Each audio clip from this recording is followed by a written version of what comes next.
Hello, good morning. Good morning everyone. Ito, naiinom tayo ng guyabano at saka banaba.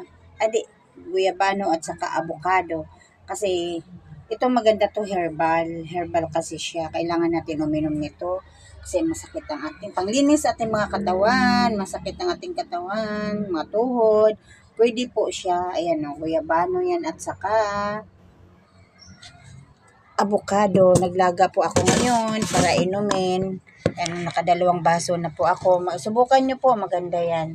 Avocado. Maglaga lang po kayo. Ako kahit ilan na piraso naman ang nilaga ko, okay lang. Ayan, ayan o guys.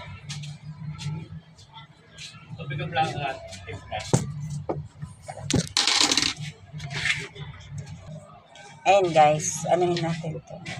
Ayan. Ayan guys. Nakadalawang baso na tayo. Masarap naman siya, pero hindi ko siya nilagyan ng asukal. Yan guys, so. Hindi ko nilagyan siya ng asukal, nakadalawang baso na tayo. Kaya lang, iba medyo nasa, kailangan tiisin natin.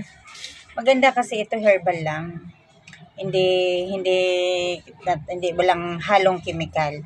Subukan niyo po.